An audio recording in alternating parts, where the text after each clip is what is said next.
Hi, my name is Renee Edge, and it's a little dark and stormy here. So you're getting me from inside my house, which is a little bit unusual. But I did want to pop on and take some time to talk with you today about really nourishing your body in different ways and nourishing to thrive, not just survive.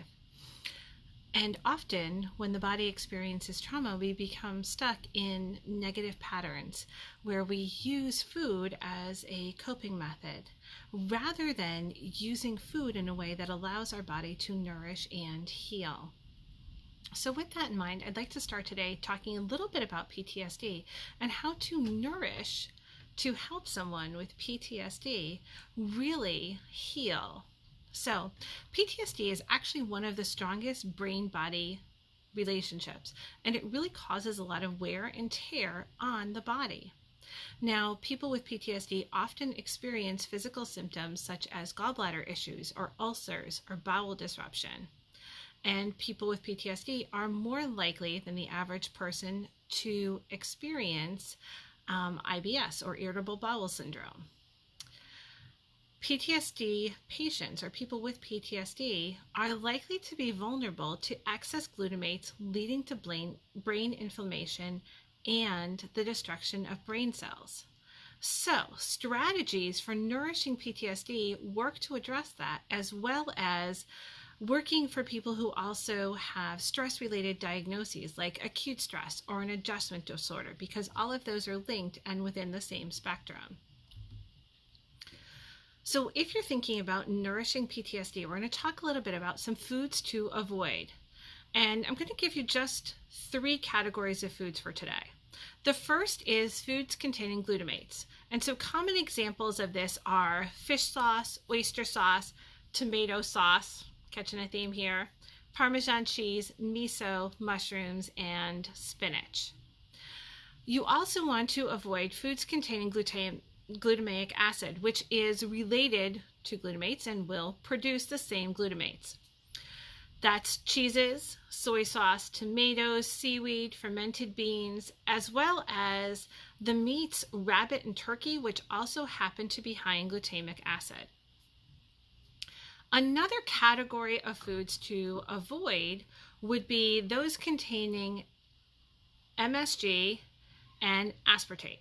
Now, MSG is monosodium glutamate, which is often used in foods to produce that umami, that really savory taste.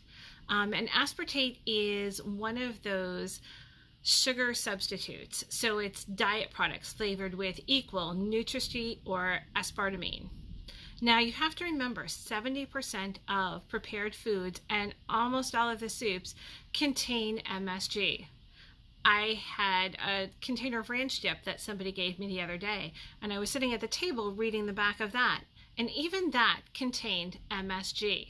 So if you are a person who has symptoms of PTSD, you would want to avoid foods containing glutamates, glutamic acid, MSG, and aspartate.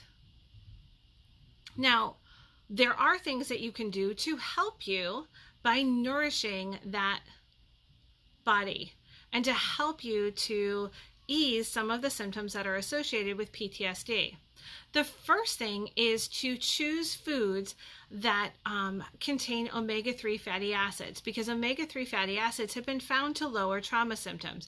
So those would be things like your cold water fish, your really fatty cold water fish like salmon and herring and sardines. Avocados contain omega-3, as does almonds, spinach, and a variety of different kinds of beans.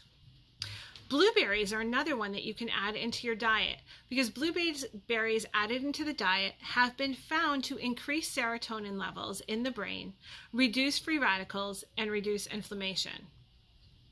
Studies have also found that vitamin E lowered anxiety levels in those with PTSD by mopping up the free radicals.